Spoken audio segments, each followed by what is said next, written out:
예레미야의 외침이라는 말씀의 제목으로 하나님의 말씀 같이 나누도록 하겠습니다. 요즘 매일 성경 우리 큐티 본문이 예레미야 말씀입니다. 매일 아침 이 예레미야 말씀을 마주하면서 성도 여러분 어떤 감정으로 이 말씀들을 읽고 계십니까? 예레미야 선지자는 우리가 잘 알고 있듯이 눈물의 선지자이며 참 비통한 모습으로 그의 마음과 그의 사역의 내용들을 우리에게 보여주고 있습니다. 우리는 이 말씀 앞에서 하나님께서 자기 백성에게 무엇을 말씀하시길 원하시는지 예레미야의 외침, 예레미야서의 그 말씀을 통해서 실은 하나님의 마음을 우리는 주목할 수 있어야 되는 것이죠.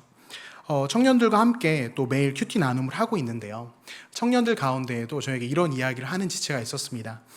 목사님, 하루 이틀이 아니라 계속되는 이 예레미야서의 이 말씀들, 그 외침 앞에 하나님의 마음이 좀 절절하게 청년들이 느껴진다는 거죠. 그래서 마음이 무겁다라고 이렇게 이야기했습니다. 그 이야기가 전 얼마나 귀했는지 모릅니다. 바로 그것이죠. 하나님의 마음을 우리가 느끼는 것, 말씀 가운데서 하나님이 우리에게 원하시는 것, 언약 백성을 향한 하나님의 애타는 외침, 그 마음을 우리가 알아야 한다는 것입니다. 언약 백성이라고 하는 이들이 남유다, 그 백성들이 어떻게 저렇게 죄를 짓지, 저렇게 악한 모습이지, 어떻게 저렇게 할 수 있지라고 그들을 비판만 할 것이 아니라 실은 무엇이 저들을 그렇게 만들었으며 그 모습을 우리에게 보여주시면서 우리에게 원하시는 하나님의 그 마음, 하나님의 뜻이 무엇인지 우리가 주목해야 되는 것입니다. 바라기는 매일 아침 우리가 또 매일 성경 이 예레미야 말씀 묵상하면서 그 가운데 담겨있는 그 하나님의 마음을 우리 성도님들도 좀 깊이 누리시기를 소망합니다. 그 마음을 알기 위해서, 그리고 오늘 말씀 속에서 우리는 당시 예레미야가 활동했던 그 시대의 모습을 좀 먼저 살펴보려고 합니다. 예레미야의 사역 시기는 요시야가 다스린 지 13년부터 예루살렘이 함락되는 그 시기까지의 사역의 기간을 말하고 있습니다. 그 기간이 대략 40년 정도고요. 이 기간 동안에 예레미야는 여호야김과 시드기야 왕 그 시기에 집중하여 사역했던 것을 볼 수 있습니다. 그 당시 모습은 북이스라엘을 멸망시켰던 강력한 나라였던 아수르가 바벨론에 의하여 패망하게 되었고, 그 영향력이 서서히 팔레스타인 지역, 남유다 지역까지도 이렇게 뻗쳐오는 그런 상황이었습니다. 그러다 보니까 이 바벨론의 확장과 또 밑에서는 애굽의 어떤 영향력을 키워가는 그 사이에서의 충돌은 당연히 일어날 수밖에 없고요. 당시 그 유다는 새로운 그 상황들, 시대가 또 바뀌지 않습니까? 그 분위기에 맞게 세력을 키워나가는 바벨론 편에 설 것인가, 아니면 기존의 강력한 힘을 갖고 있던 이 애굽의 편에 설 것인가라는 그 선택을 하게 됩니다. 안타깝게도 그 선택지 가운데 하나님은 계시지 않았으며 남유다의 선택은 오로지 어느 쪽이 더 본인들에게 이득이 될 것인가, 어느 쪽이 더 우리에게 풍요를 가져다 줄 것인가에 초점을 맞춰서 어리석은 선택을 반복하는 것을 보게 됩니다. 그리고 이러한 흐름 속에서 남유다의 절박한 그 상태, 그 영적인 상황, 그들의 내면의 모습들을 가리켜서 하나님은 예레미야 4장에서 이렇게 말씀하셨습니다. 4장 22절, 23절인데요. 우리 말씀 같이 한번 읽어보겠습니다. 읽습니다. 시작. 내 백성은 나를 알지 못하는 어리석은 자요, 지각이 없는 미련한 자식이라.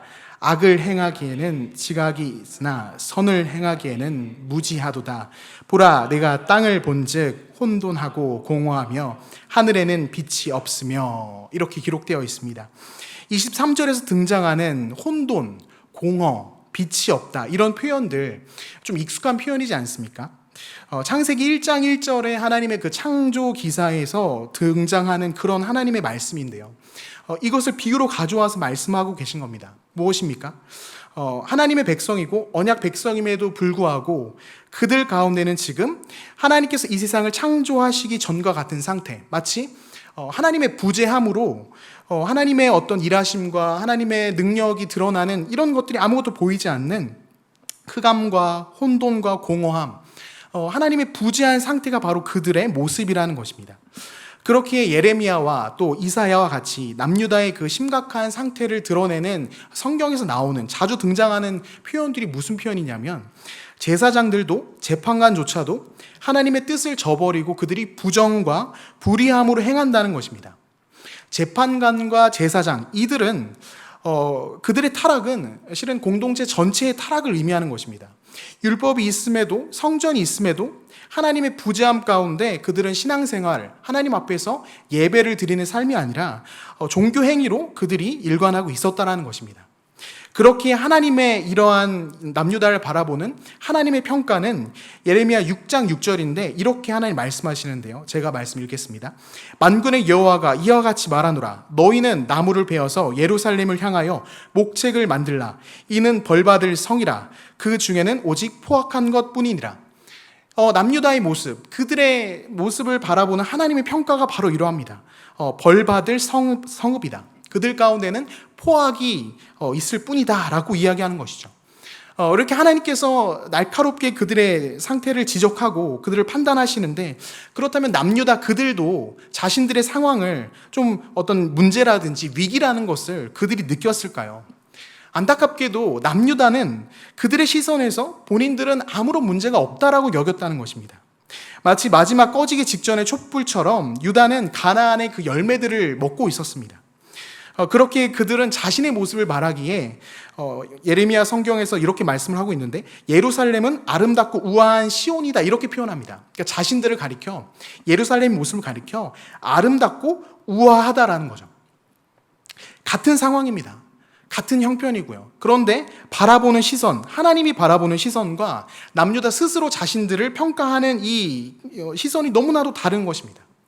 가나안의 풍요로움과 부유함을 누리는 것, 그것이 그들이 느끼기에는 하나님의 은혜의 산물을 지금 본인들은 누리고 있다라고 생각하는 것이죠. 남유다는 북이스라엘과는 다르게 성전이 있고 다윗의 언약이 있으니 결코 하나님의 은혜가 끊어지지 않을 것이다라는, 같은 예루살렘이지만 하나님은 그 예루살렘을 가리켜서 벌받을 성읍이라고 말하지만 남유다는 자신들을 가리켜 아름답고 우아한 시온이라고 말을 하는 것입니다. 어떻게 이렇게 다를 수가 있을까요? 어떻게 이렇게 정반대의 평가를 이렇게 할 수 있을까요? 여기서 우리는 주목해야 될 한 가지가 있습니다. 그것이 무엇이냐면 하나님이 보시는 관점이 너무나도 중요하다는 것입니다. 우리 인간적인 판단과 인정과 평가가 중요한 것이 아니라 하나님 보시기에 그 예배가, 그 공동체가, 하나님의 백성들이 하나님 보시기에 어떠한지가 너무너무 중요하다는 것이죠. 겉보기에 성전에서 여전히 제사를 드리는 그 모습, 겉보기의 모습이 중요한 것이 아닙니다.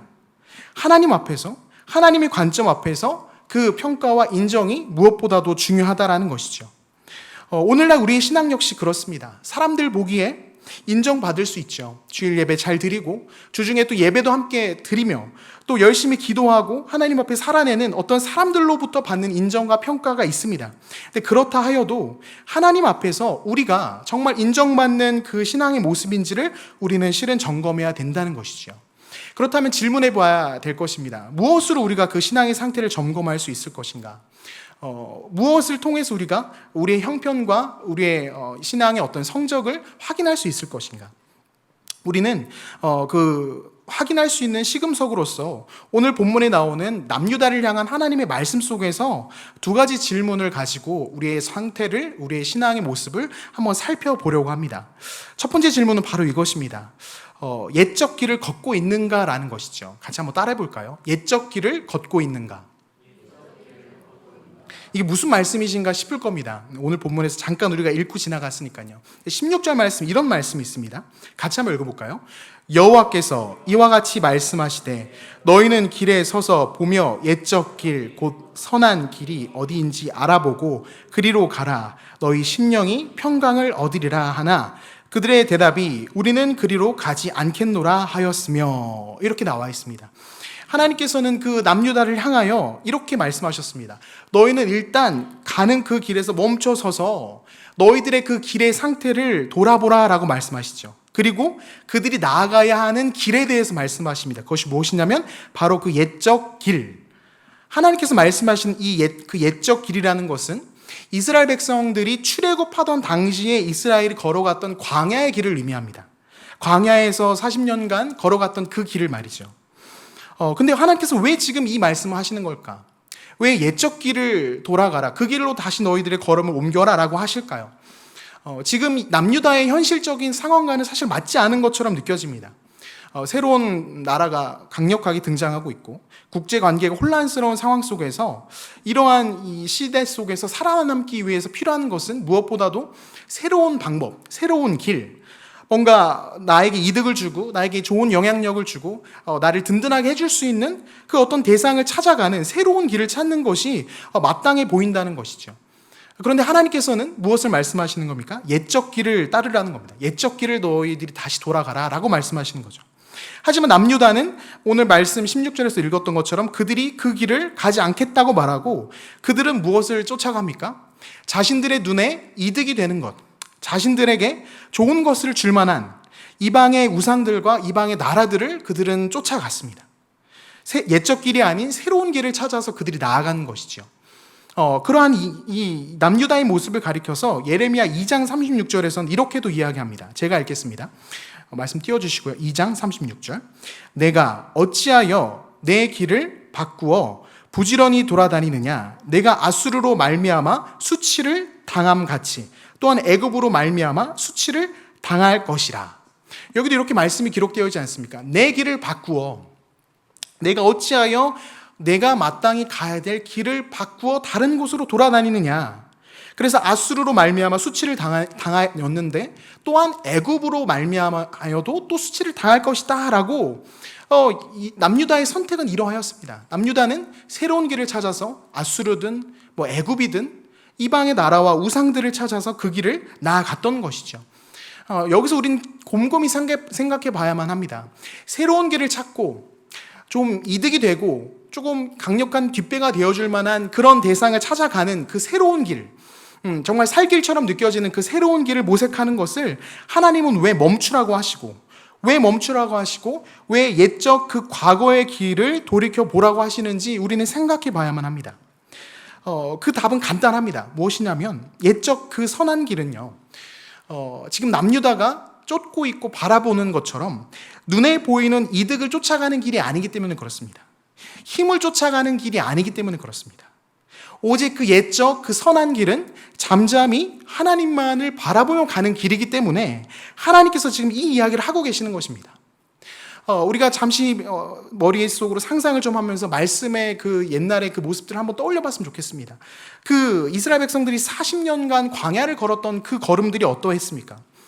그 길은 성경에서도 기록되어 있듯이 사막과 구덩이 땅, 건조하고 사망의 그늘의 땅이라고 성경이 표현합니다. 이스라엘 백성들이 걸어갔던 그 광야는 진실로 사망의 땅이었습니다. 사람이 거주할 수 없는 황량한 그 자체의 땅. 그런데 그 길에는 마실 것, 먹을 것, 뜨거운 태양을 피하는 것, 밤에는 차가운 바람으로부터 그들을 보호해주는 것까지, 실은 그 땅은 사망의 땅이라고 성경은 기록하지만 이스라엘 백성들은 그곳에서 모든 것을 채우시고 이끄시는 하나님을 경험했다라는 것이죠. 이스라엘 백성들이 아침에 눈 뜨자마자 광야 생활을 하면서 눈 뜨자마자 가장 먼저 한 일이 무엇이겠습니까? 가장 먼저 한 일이 무엇일까요? 자신의 텐트에서 나와서 그 진 중앙에 있는 회막을 바라보는 것입니다. 회막의 구름이 위로 올라가거나 내려가거나, 위로 올라가면 짐을 싸서 이동해야 되거든요.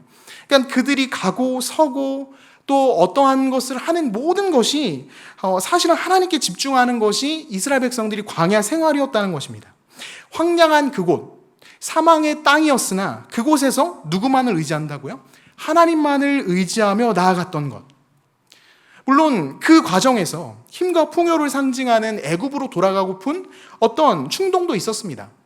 강대한 그 가나안 민족들 앞에서 자신들을 메뚜기처럼 비춰보면서 하나님께 왜 이게 어떠함이냐고 하나님께 따지기도 하고 그런 모습들도 있었습니다. 그러나 묵묵히 그 잠잠히 하나님을 바라보며 이스라엘 백성들 그 길을 나아갔을 때 40년 광야 여정에서 이스라엘 백성들은 한 가지를 누리게 되는 것이죠. 무엇이요?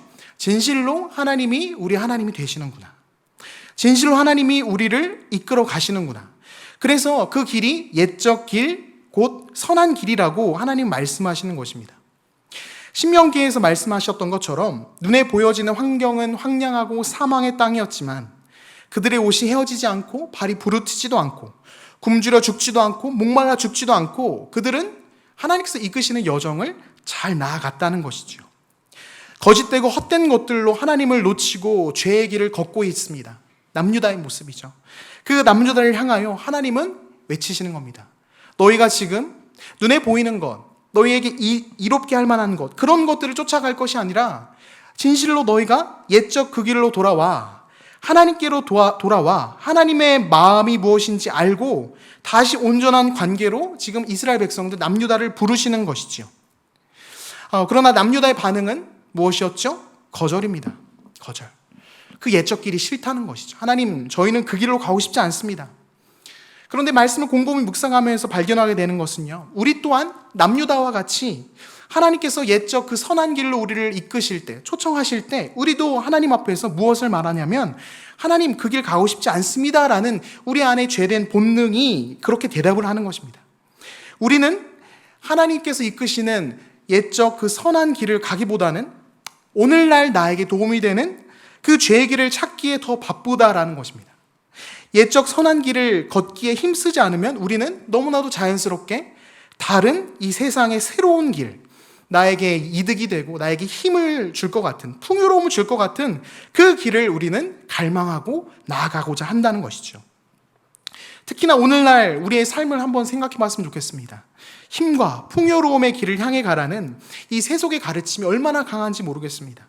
더 커야 된다, 더 능력이 있어야 된다, 더 영향력 있는 자리로 나아가야만 너의 인생이 행복해질 것이다 라고 얼마나 많은 이야기들이 우리에게 들려오고 있습니까? 새로운 길을 계속 제시하는 거거든요. 이런 길로 가라, 이 길로 가야 된다, 지금 시대에 이것을 하지 않으면 너 망한다, 너 죽는다. 청년부 사역을 하면서 제가 참 많이 듣는 이야기들이 바로 그런 것입니다. 청년들이 얼마나 많은 유혹 가운데 놓여 있는지 모릅니다. 뭐 이것도 해야 되고 저것도 해야 되고 또 몇 개월 지나면 또 바뀌어 있습니다. 계속 새로운 길을 우리에게 요구하는 것이죠. 또 제가 잘 알고 있는 사업하시는 집사님이 들려준 이야기인데 제가 참 가슴이 아팠습니다.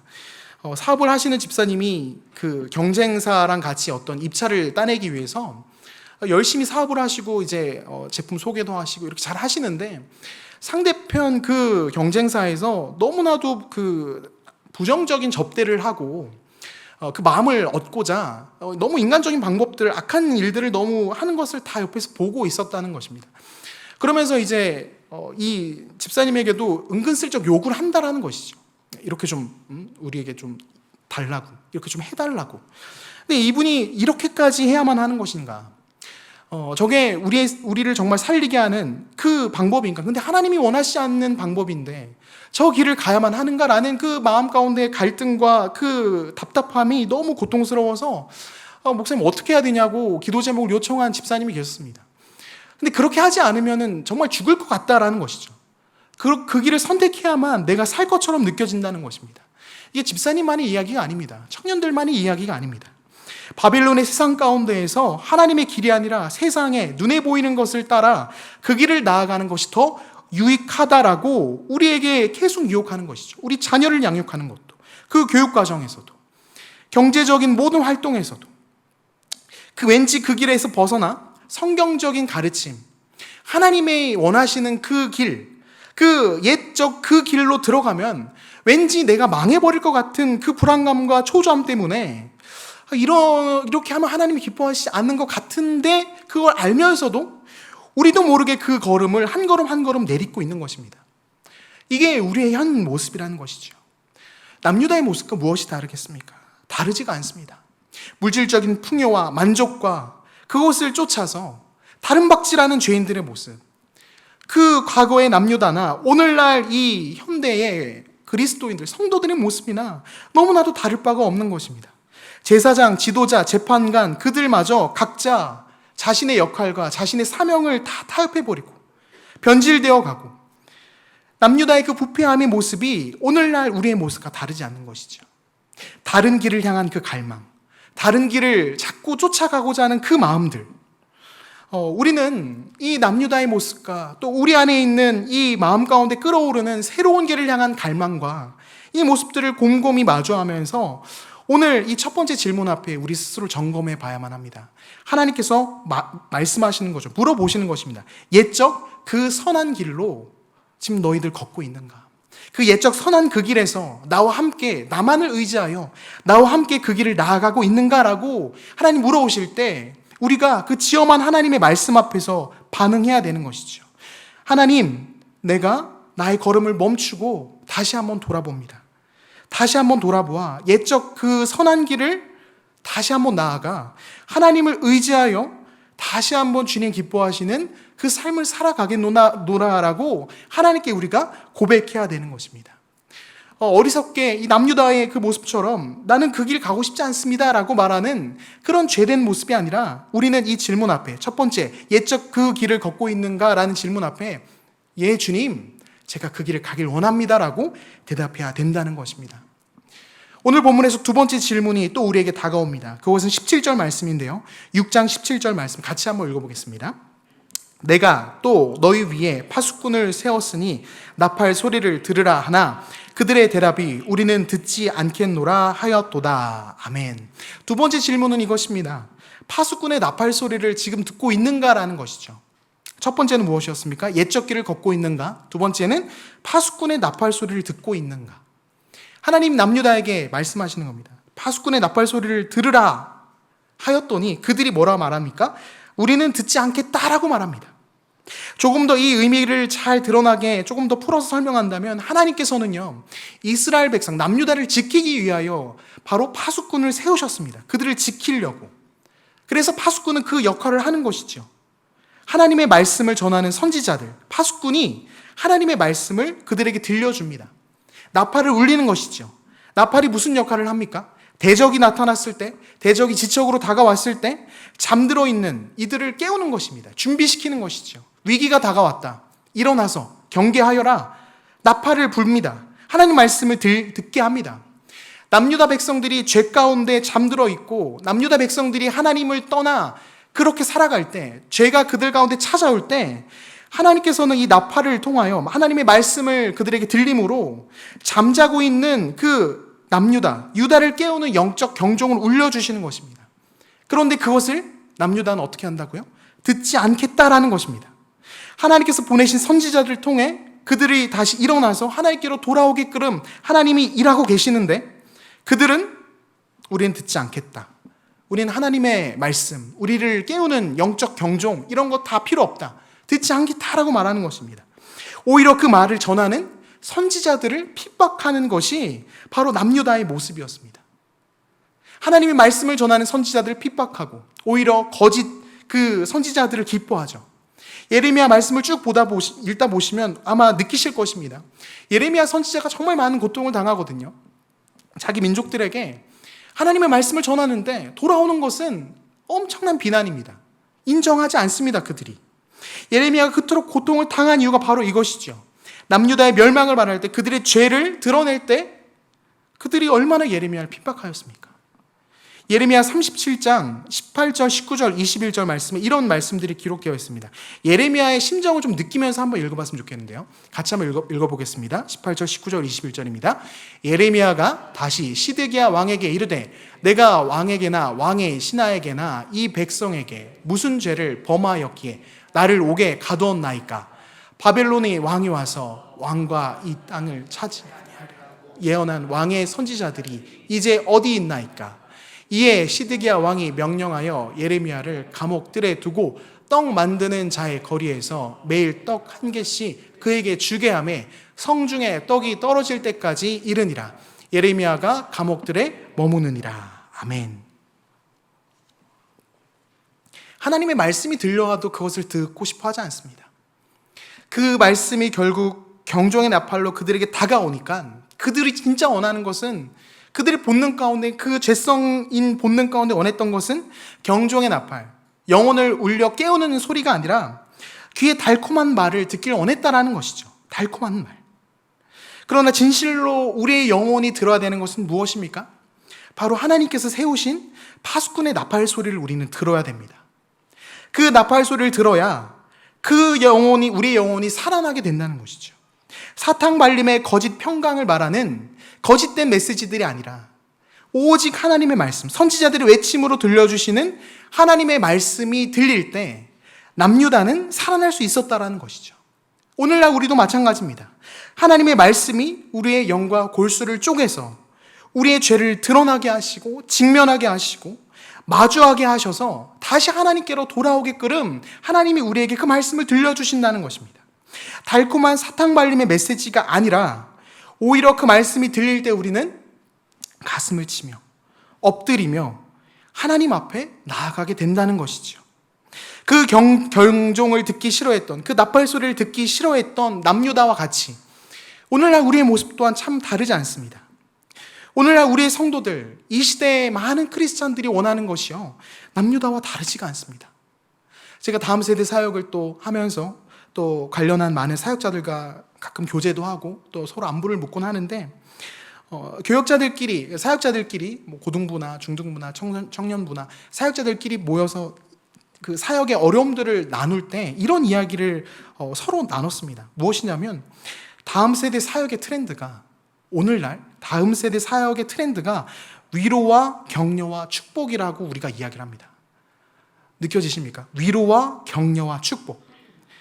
한 목사님이 이런 그 안타까운 이야기를 하시더라고요. 신앙생활을 힘들어하는 학생에게 다가가서 신방을 했는데, 신방 이후에 학부모님께 전화가 온 겁니다. 그러면서 목사님께 그런 이야기를 하는데, 목사님이 너무 그 사역을 못 하신다고 그 어머님이 이야기하시는 거예요. 왜 그러냐면, 하나님의 말씀을 이야기하기보다 지금 이 아이는 조금 더 위로해주고 그냥 이 아이의 상황을 더 들어주고 그냥 공감해주면 안 되냐고, 하나님 말씀 그거 말고, 이런 이야기를 목사님에게 계속 하셨다는 겁니다. 그러니까 목사님이 무슨 하소연을 하시냐면, 1시간 반을 만나면서 1시간 20분을 이야기를 들었답니다.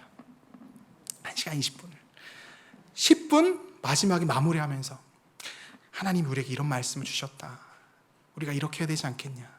10분 하나님의 말씀을 전했는데, 그 하나님의 말씀 전한 게 그게 어렵다는 겁니다.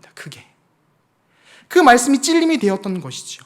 아이들이 그것을 원하고 부모들이 원하는 것입니다. 위로, 격려, 그리고 그들의 선택을 축복해주고 지지해주는 것, 그 감정을 이해하고 그들의 선택과 나아감을 무조건적인 응원과 기도로 지지해줘야 된다는 것입니다. 너무나 슬픈 것은요, 정말 안타까운 것은 사역자들이 말씀으로 권면하고 말씀으로 이야기를 하여도 너무 성경을 읽지 않아. 그게 무슨 말인지도 모르는, 하나님의 외침 그 자체가 그들 가운데 전혀 들려지지 않은 이 시대를, 이 안타까움의 이야기를 함께 나눴습니다. 여러분, 이게 다음 세대 아이들만의 이야기가 아닙니다. 우리도 그렇습니다. 우리는 영적 경종을 울리는 나팔의 소리를, 그 말씀을 듣고 싶지 않습니다. 죄가 드러나는 그 말씀 마주하고 싶지 않은 것이죠. 우리가 듣고 싶은 것은 힘겨운 세상에서 너무나 살아내느라 애썼다, 고생했다, 위로해, 격려해, 조금 더 하나님이 은혜 주셔서 더 큰 풍요와 부유함으로 너의 인생이 필 것이다, 이런 이야기를 듣고 싶은 것이죠. 하나님의 그 나팔수의 그 이야기가 듣고 싶지 않은 것입니다. 더 구체적으로는 죄악 가운데 고통하고 있음에도 불구하고 남유다의 거짓된 선지자들이 그러하였듯이 그들의 영혼은 평강하지 않은데, 그들의 영혼은 지금 죽어가는데 그들을 향하여 평안할 것이다, 평강하다, 그 이야기를 들려주길 원한다라는 것입니다. 얼마나 비참한 상황입니까? 말씀이 사라져가서 우리 교회가, 자녀들이, 다음 세대가 병들어가고 있음에도 불구하고 너무나도 무관심합니다. 이 정도면 잘하고 있다, 아이들의 성적이 그렇게 중요한 만큼, 직장에서의 평가가 그렇게 중요한 만큼 하나님의 말씀이 그렇게 중요하고 그 말씀을 내가 얼마나 가까이 하고 있는지 우리는 돌아봐야 되는 것이죠. 우리 가운데 하나님께서 울려주시는 그 나팔 소리가 들리고 있다면, 우리는 남유다가 그러하였듯이 하나님 그 말씀 듣고 싶지 않습니다, 하나님 말씀 싫습니다라고 거절하는 것이 아니라, 우리는 우리의 마음에, 우리의 중심을 돌이켜 봐야 된다라는 것입니다. 말씀을 준비하면서 제 마음 가운데도 너무나 큰 답답함과 정말 예레미야의 그 심정이 어떠한 것인지 정말 마음 가운데 느껴졌습니다. 말씀을 하나님께서 예레미야 선지자를 통하여 들려주시면서 하나님의 마음이 무엇이겠습니까? 정말 처절하게 하나님이 자기 백성을 부르시는 것입니다. 처절하게 하나님이 자기 백성을 불러내셔서 다시 한번 하나님의 사람답게, 하나님의 백성답게 그 길을 가게끔 하신다는 것이죠. 우리는 나 자신뿐만이 아니라 우리 가정에, 우리 자녀들에게 하나님의 말씀이 들리게 해야 됩니다. 우리 가정뿐만이 아니라 더 나아가서는 우리 교회 가운데 하나님의 그 나팔 소리가 들릴 수 있어야만 하는 것입니다. 우리가 그 말씀 앞에 반응해야 되는 것이죠. 안타깝게도 남유다는 그 옛적 선한 길을 가지도 않았으며 그 파수꾼의 나팔 소리도 듣지 않았습니다. 그러면서도 그들은 여전히 그들이 하나님 앞에서 그래도 괜찮은 신앙인, 괜찮은 제사를 드리는 이들로서 그들이 착각을 했습니다. 근데 그들이 왜 그랬는지 아십니까? 6장 20절, 오늘 본문 20절 말씀인데요. 같이 한번 읽어보겠습니다. 읽습니다. 시작. 시바에서 유향과 먼 곳에서 향품을 내게로 가져오면 어찌함이냐. 나는 그들의 번제를 받지 아니하며 그들의 희생제물을 달게 여기지 않노라. 여기서 지금 남유다 백성들이 그들이 하나님 앞에서 그렇게 악을 행하고 그러면서도 불구하고 자신들이 괜찮다라고 여겼던 것은 20절 말씀에 나와 있듯이 그들이 하나님께 드리는 제사가 겉보기에 너무나 괜찮았기 때문입니다. 시바에서 유향과 먼 곳에서 향품, 이 표현이 어떤 의미냐면 우리가 잘 알고 있는 솔로몬에게 그 스바 여왕이 와서 향품을 줬던 거 기억하십니까? 그 향품이 성경에서도 이렇게 나와 있는데 정말 진귀한 그와 같은 향품이 전에 없었다라고 역대하 말씀에 기록되어 있습니다. 근데 바로 그 향품을 지금 유다가 하나님께 드리고 있는 것입니다. 그러니까 정말 귀한 것이죠. 정말 가치 있는 것입니다. 그것을 갖고 와서 지금 하나님께 드리고 있습니다.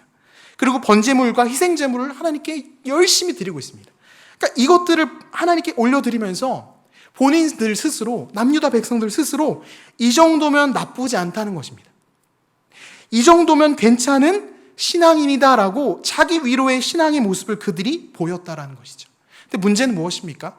하나님이 원하시는 것은 엄청나게 화려한 어떤 그 예물들, 가치 있는 것들, 진귀한 것들, 그런 것이 아니라 하나님이 원하시는 것은 무엇입니까?